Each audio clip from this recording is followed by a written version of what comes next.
नमस्कार। उम्मीद करता हूँ कि आप सभी बहुत अच्छे होंगे। आज बेसिक प्रोपोर्शनैलिटी थ्योरम यानी कि थेल्स थ्योरम की बात करेंगे।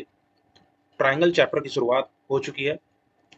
लास्ट वीडियो इंट्रोडक्शन वाली अपलोड करी थी, लिंक डिस्क्रिप्शन में डाल दूंगा, जिन्होंने नहीं देखा होगा जाके देख लेंगे। वहाँ मैंने सिमिलैरिटी कॉन्ग्रुएंसी के बारे में बताया था। आज हम पढ़ेंगे थेल्स थ्योरम। थेल्स साइंटिस्ट का नाम था जिसने बेसिक प्रोपोर्शनैलिटी थ्योरम दी थी। इसको इंटरसेक्ट थ्योरम भी बोलते हैं।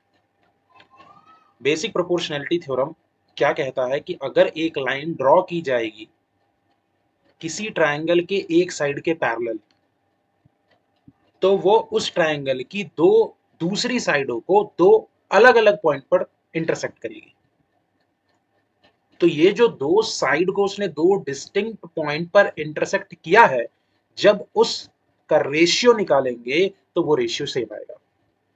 कैसे? एक बार फिगर बना लेते हैं, फिर समझेंगे कि किस तरीके से बात कही जा रही है। आपके सामने एक ट्रायंगल दिया गया है एबीसी। हम एक लाइन ड्रॉ कर लेते हैं ए बी से लेके ए सी तक। इसको हम नाम दे देते हैं डीई। और अगर देखा जाए तो in triangle A B C, ये जो डीई है ये पैरेलल है किसके? बीसी के। भाई यही कहा गया है ना कि अगर एक लाइन ड्रॉ की गई, हमने एक लाइन ड्रॉ कर दी, कौन सी? बीई, जो कि पैरेलल है दूसरे साइड के बीसी के। तो वो देखो आप, ए बी को कहाँ इंटरसेक्ट कर रही है? डी पे। ए सी को कहाँ इंटरसेक्ट कर रही है? ई पे। समझिएगा बात को। तो ये तो एक तरीके से हमें देखा जाए तो गिवन हो गया। हमें प्रूव क्या करना है भाई? हमें प्रूव करना है कि जो रेशियो है ए डी अपॉन में D B is equals to A E upon में ई सी। ये दोनों जो रेशियो है ये क्या है? इक्वल है। हमें ये प्रूव करना है। इसमें हमें कुछ कंस्ट्रक्शन करनी पड़ेगी। पहले उस कंस्ट्रक्शन को लिख लेते हैं, फिर उस ट्रायंगल में हम ड्रॉ करेंगे।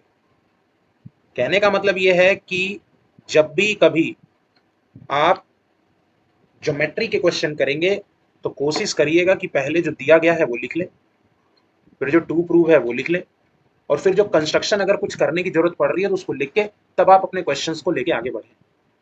ये एक प्रॉपर सिस्टमैटिक ढंग है किसी भी ज्योमेट्री के क्वेश्चंस को करने का। फिगर इंपॉर्टेंट होती है तो फिगर जरूर बनाएं। अगर क्वेश्चन की फिगर नहीं भी गिवन है तो भी क्वेश्चन को समझ के फिगर ड्रॉ करें, आपका क्वेश्चन समझने में और आसानी होगी। वरना बार बार क्या होता है ना, क्वेश्चन पढ़ना पड़ता है। अब यहाँ कुछ कंस्ट्रक्शन करनी है। कंस्ट्रक्शन में सबसे पहले जो हमें करना है, हमें ज्वाइन करना है किसको? डी सी को और ई बी को। ये ज्वाइन करने के बाद हमें दो लाइन परपेंडिकुलर ड्रॉ करनी है। एक डी क्यू, जो कि परपेंडिकुलर ड्रॉ करूंगा मैं किस पे? ए सी पे।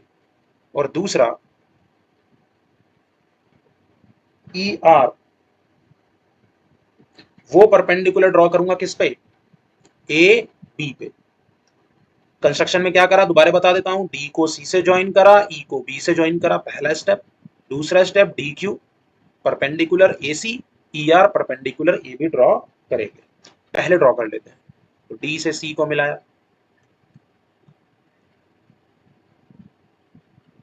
बी को ई से मिलाया, सिमिलरली ई से एक परपेंडिकुलर ड्रॉ करा, परपेंडिकुलर, और डी से एक परपेंडिकुलर ड्रॉ करा। ई से जो परपेंडिकुलर ड्रॉ करा उसको नाम दिया ई आर, डी से जो परपेंडिकुलर ड्रॉ किया उसको नाम दिया डी क्यू। ठीक है। जनरली जो कंस्ट्रक्शन लाइन होती है वो डॉटेड लाइंस होती है। यहां तक हमारा काम हो गया। हमने गिवन लिख दिया, टू प्रूव लिख दिया, कंस्ट्रक्शन कर दी, अपनी फिगर बना ली। अब हम यहां से क्वेश्चंस को आगे लेके बढ़ेंगे। इस क्वेश्चन को प्रूफ करने के लिए यहां पर एक और चीज है जिसका इस्तेमाल करना है। वो क्या है वो देखिए। नाइन्थ क्लास में एरिया ऑफ पैरेललोग्राम चैप्टर में एक कॉन्सेप्ट है। वो कॉन्सेप्ट ये कहता है कि triangles on the same base and between same parallel lines are equal in area, are equal in area, ये एक थ्योरम। अब आपके मन में एक सवाल आएगा कि सर आपने ये थ्योरम क्यों इस्तेमाल किया। मुझे यहां पर दो ट्राइंगल्स ऐसे दिखाई दे रहे हैं जिनका एरिया इसलिए इक्वल है क्योंकि वो सेम बेस पर बने हैं और सेम पैरेलल लाइन के बीच हैं। अब मुझे एक बात बताइए, पैरेलल लाइन है कौन कौन सी? डीई पैरेलल है किसके? बीसी के। तो इसका मतलब है डीई और बीसी के बीच के ट्राइंगल्स होंगे। ठीक है, डीई और बीसी के बीच वैसे तो ट्राइंगल्स बहुत सारे काउंट करवा सकता हूं मैं, बट दो इंपॉर्टेंट ट्राइंगल्स मुझे दिखाई दे रहे हैं। वो है एक ट्राइंगल बी डी ई और एक दिखाई दे रहा है मुझे ट्राइंगल सी डी ई। अगर आप ध्यान से देखेंगे तो आप ये पाएंगे कि दोनों में जो बेस है क्या वो हमारा डीई है, और दोनों ही डीई बीसी दोनों पैरेलल लाइंस के बीच लाई कर रहे हैं। इसीलिए इस थ्योरम, जो ऊपर वाली थ्योरम थी, उसके अकॉर्डिंग इन दोनों का एरिया क्या हो जाएगा मेरे बच्चों? इक्वल हो जाएगा। हाँ बोलना पड़ेगा। इसका इस्तेमाल मैं आगे करने वाला हूं, लेकिन ये चीज आपके दिमाग में होनी चाहिए कि ऐसे ट्रायंगल्स जो कि सेम बेस पर बने हो और सेम पैरेलल लाइन के बीच लाई करें, उनका जो एरिया होता है वो क्या होता है जी? इक्वल होता है। वो मैंने यहां पर लिख दिया। अब बढ़ते हैं इस थ्योरम में आगे। देखिए, सबसे पहले मैं लूंगा area of triangle A D E. और जब मैं area of triangle A D E देखता हूं, अगर आप ए डी ई को देखें तो ट्रायंगल, इसके एरिया दो तरीके से निकाले जा सकते हैं। एक निकाला जा सकता है 1/2 इंटू में बेस, जब बेस क्या है? ए डी, और इस टाइम पे हाइट क्या है? E R. इक्वेशन फर्स्ट, जब ट्रायंगल एडीई का एरिया मैंने एडी बेस मान के ई आर हाइट मान के निकाला, तो इसी बेस पर एक और ट्रायंगल मुझे दिख रहा है, वो है बी डी ई। और इस ट्रायंगल का एरिया कितना हो जाएगा? 1/2 इंटू में base, that is B D, into में हाइट, और इसके लिए क्या लूंगा? Height E R. क्यों लूंगा? उसका रीजन ये है कि जो मैंने ई आर ड्रॉ किया है वो पूरे ए बी पे परपेंडिकुलर ड्रॉ किया है। तो वो AD और जो DB है, ये जो AD है और ये जो DB है, ये दोनों ही AB के पोर्शन है, तो वो दोनों पर ही परपेंडिकुलर होगा। तीसरा, अब मैं ट्राइंगल ADE का एरिया दूसरे तरीके से निकालता हूं। मैंने बताया था दो तरीके। इस बार बेस लूंगा मैं AE, और जब मैं AE बेस लूंगा तो मेरा जो परपेंडिकुलर आएगा वो आएगा DQ। सिमिलरली इसी बेस पर एक और मेरा ट्राइंगल दिखाई दे रहा है मुझे, डेट इज CDE, और उसके लिए बेस कितना लूंगा मैं?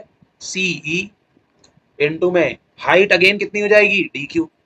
जैसे ऊपर वाला पॉइंट मैंने आपको समझाया कि जो मैंने DQ ड्रॉ किया है वो AC पे ड्रॉ किया। आपको क्लियर हो रहा है? सबसे पहले डिवाइड करूंगा मैं on dividing equation first and second. मुझे क्या मिलेगा?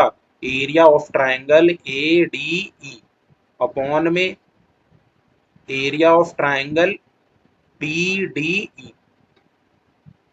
ये क्या हो जाएगा? 1/2 इंटू में AD इंटू में ER अपॉन 1/2 इंटू में BD इंटू में ER। क्लियर है? यहां से 1/2 से 1/2 एलिमिनेट हो गया, ER से ER एलिमिनेट हो गया। क्या बच गया भाई? AD अपॉन में BD। Equation number fifth. Similarly